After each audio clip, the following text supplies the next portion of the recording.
Hello hello et bienvenue dans un nouveau vlog. Aujourd'hui nous sommes le dimanche 15 mai et il est 9 h. Donc on va aller se promener aujourd'hui à côté de Regent's Park parce qu'à un point de vue on voit la totalité de la ville de Londres qui est à faire.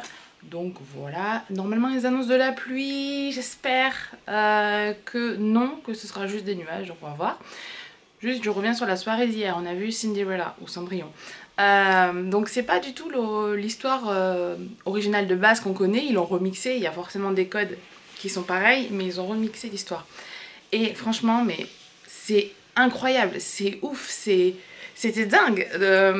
Alors déjà, il faut savoir que, je change de bras, il faut savoir que quand vous allez voir une comédie musicale à Londres, et même par exemple le Roi Lion en ce moment à Paris, ça coûte assez cher.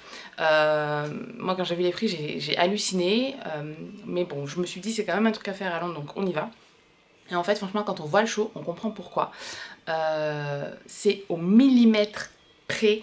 Les décors sont fabuleux, les costumes, les robes étaient magnifiques. Ils chantent mais de ouf. Ils sont beaucoup sur scène, donc forcément, c'est un coup hein, d'avoir autant d'acteurs ou d'intermittents du spectacle. Et même les décors étaient magnifiques et ça s'enchaîne. Les tableaux, c'est juste... c'est juste grandiose en fait, et l'espace de 2 heures, parce que du coup ça fait 1h15, une pause de 20 minutes et 1h15, donc plus de 2 heures. C'est fou. Franchement, on a encore du level pour les rattraper, nous les Français, en termes de comédie musicale, les Américains et les Anglais. Mais c'est ouf, c'était magique. Franchement, c'était magique. Ils avaient en plus des voix mais exceptionnelles, ils dansaient tellement bien, c'était fou. Donc voilà, une très belle soirée hier soir, et puis après on est sorti boire un petit verre. Et puis on est rentré tranquillement, comme ça nous a permis de voir un petit peu Londres by night, et puis c'était cool. Donc voilà, dernière journée ici à Londres. Donc no make-up day, hein. On ne juge pas. Donc voilà. Je vous emmène du coup avec nous pour cette dernière journée. Je vous avoue que je suis quand même contente que ce soit la dernière journée parce que je commence à avoir mal aux pieds. Là on doit être à plus de 50 km de marche. En 3 jours, donc il nous reste encore une journée de marche, et là je suis contente de rentrer ce soir parce que là cette semaine ça va être un petit peu plus tranquille, même si je recommence à marcher le week-end prochain, mais voilà, ça va être cool de faire une petite pause parce que mine de rien les jambes elles chauffent beaucoup, donc je vous emmène avec nous, c'est parti.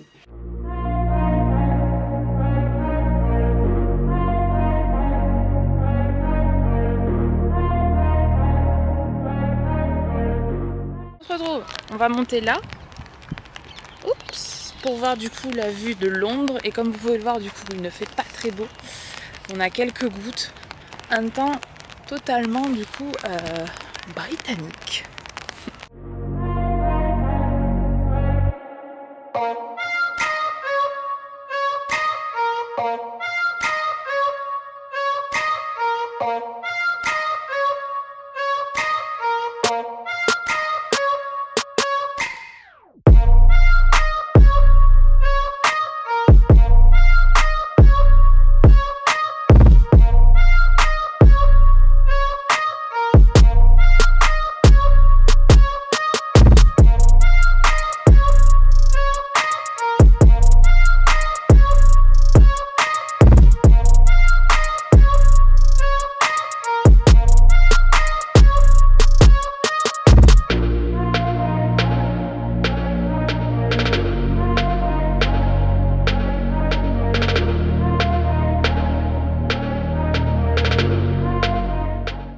Il est 16 h, on est venu se poser à l'hôtel, là on se pose 45 minutes, 1 heure, parce qu'on s'est payé la pluie toute l'après-midi. Donc du coup on s'est pris, moi je me suis pris un petit chocolat chaud, on va rester posé tranquille, on va se réchauffer, parce que mine de rien c'est humide, et puis après on va aller à la gare, direction le train pour prendre l'Eurostar. Voilà. On se retrouve à la fin du vlog où je vais vous donner du coup mon avis sur Londres. Faut savoir du coup que je suis restée 4 jours à Londres. Ce voyage il s'est prévu normalement depuis 2020, mais à cause du Covid il s'est pas fait. Du coup Londres, est-ce que j'ai aimé? Oui, j'ai bien aimé, mais comment? Il y avait énormément de mes amis qui m'avaient dit tu verras Londres, c'est génial. C'est une grande ville, il faut beaucoup marcher, voilà. Donc tout le monde m'a dit que c'était oufissime. Donc forcément, quand on part avec ces pensées dans la tête, on s'attend à des trucs de ouf.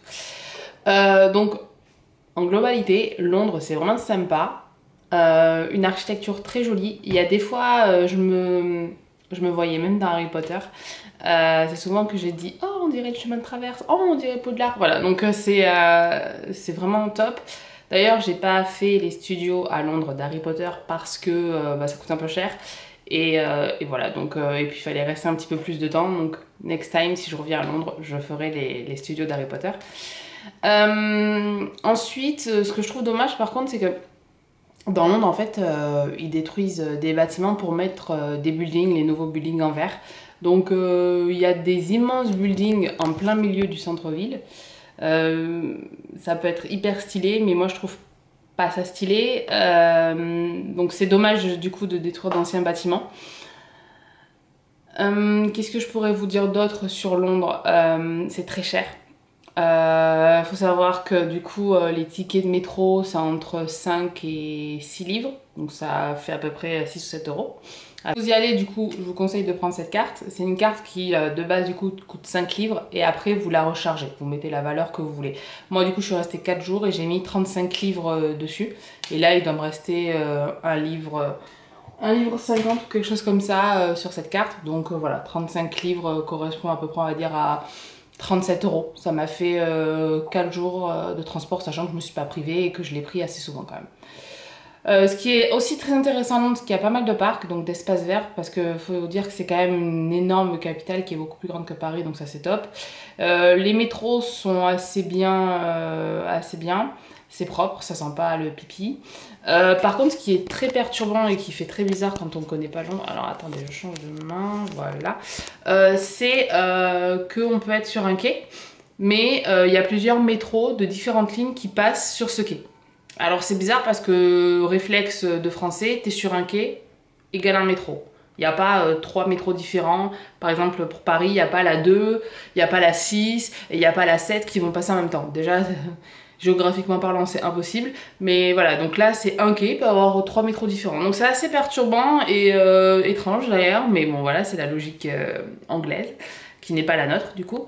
Les Anglais, j'ai pas eu spécialement d'échanges avec eux, donc je peux pas vous dire s'ils sont conviviaux ou pas. Je dirais que oui dans l'ensemble parce qu'on n'a pas eu de soucis. Après on parlait toutes les deux anglais donc il n'y avait pas trop de problèmes pour ça. D'ailleurs en parlant de l'anglais, donc pour ceux qui savent pas, j'ai vécu aux États-Unis pendant 2 ans, je suis rentrée il y a 5 ans. Et c'était la première fois du coup que je retournais dans un pays où ils parlent anglais depuis que je suis rentrée. Faut savoir que je parle pas anglais tous les jours, même quasiment pas depuis que je suis rentrée. C'est d'ailleurs quelque chose qui me manque. Mais bon voilà, c'est comme ça.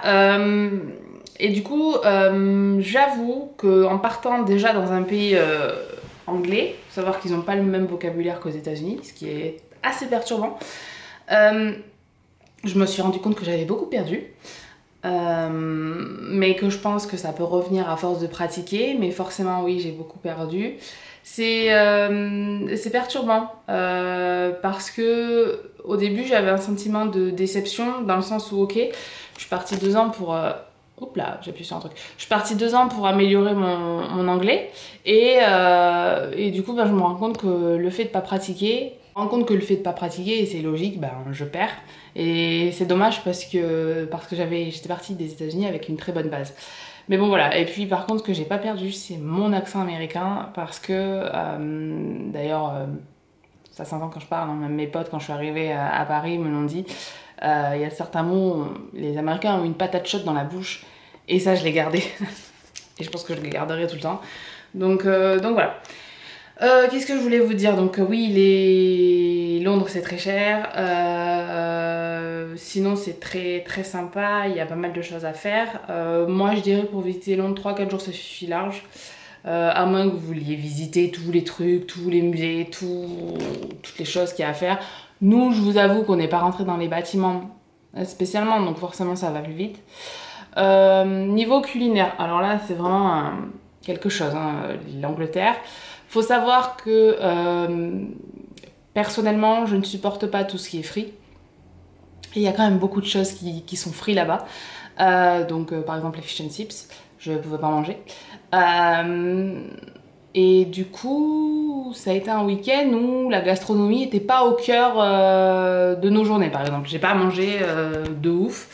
Je m'attendais à manger beaucoup plus et au final, non, pas plus que ça. J'ai même mangé moins qu'en France parce que peur d'être malade ou autre. Donc du coup, voilà, c'est pas ouf la nourriture. Vraiment, si vous y allez pour ça, voilà. Autant, je trouve que la nourriture anglaise, c'est gras, c'est fat. C'est un mix entre les États-Unis et l'Europe. Ils ont essayé de faire quelque chose, mais je sais pas, c'est pas. Alors que forcément, comparé à la nourriture française, c'est beaucoup plus raffiné, c'est beaucoup plus classe, il y a des nuances, enfin voilà. Donc j'ai pas trouvé chaussure à mon pied niveau nourriture, mais c'est pas grave, hein, de toute façon, j'y allais pas pour ça. Il y a un truc aussi qui m'a marqué, c'est niveau architecture, donc je reviens sur ce sujet. J'avais parfois l'impression, d'être à Brooklyn par rapport aux petites marches qu'il y avait devant les maisons. Donc c'est vraiment un mixte de l'Europe et des States par rapport à l'architecture. Mais voilà, il y a certaines rues qui me faisaient penser à Brooklyn. Voilà, je pense que j'ai fait le tour au niveau de Londres. J'ai pas plus de choses que ça à vous dire. Ça, c'est bien, c'est cool. Généralement, quand on voyage, on se dit est-ce que je pourrais vivre dans cette ville? Je sais pas si vous le faites, moi je le fais. Et la réponse est non, je ne pourrais pas vivre dans cette ville pour deux raisons principales. C'est extrêmement cher et la bouffe est pas ouf. Voilà. Et moi, la bouffe fait partie intégrante de ma vie. Donc clairement, si j'arrive pas à bien manger et bien manger, j'entends pas forcément manger fat, mais ne serait-ce que des fruits, des légumes, ça coûte extrêmement cher là-bas. Et même manger quelque chose de raffiné, c'est pas possible. Sinon, il faut payer les yeux de la tête. Déjà qu'un fish and chips, ça coûte un peu de sous, quoi. Donc voilà. Pour ces deux raisons, je pourrais pas vivre à Londres. Après, il y en a d'autres, mais voilà, c'est les deux raisons principales qui font que je ne pourrais pas vivre là-bas. Mais sinon, c'était vraiment un week-end très sympa. Au niveau du temps, ah oui, je vous ai pas parlé de ça. Au niveau du temps, j'ai eu très froid jeudi et vendredi. Faut savoir du coup, comme une andouille, que je suis partie qu'avec un pull.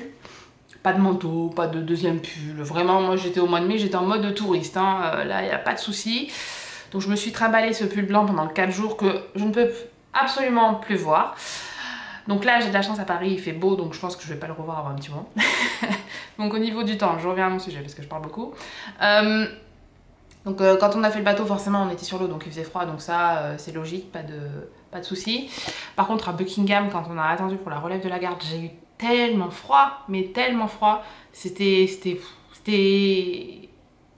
pas agréable. Et en plus, on se dit pour un mois de mai, c'est pas fou.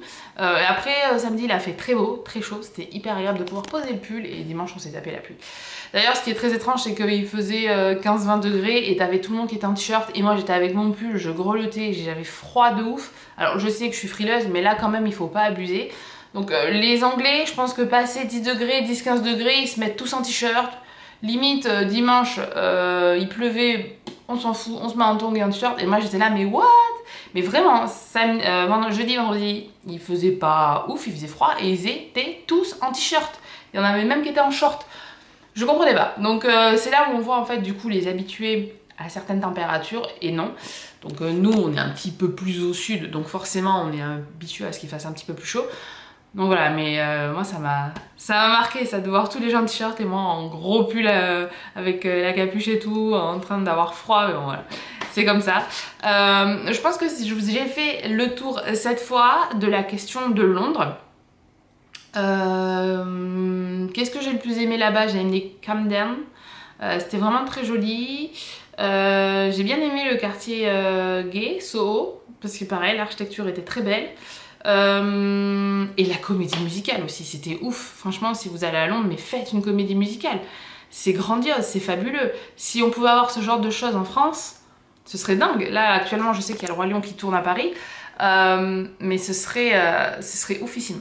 Ça coûte cher. C'est un budget, mais au moins une fois dans une vie, il faut en faire une. Et voilà, c'est tout ce que je voulais vous dire. Donc je vais vous laisser. Parce que là, maintenant, moi, il faut que j'aille au travail. Donc je vous souhaite de passer une bonne journée, une bonne soirée ou une bonne nuit. Tout dépend de quand c'est que vous regardez cette vidéo. Bye!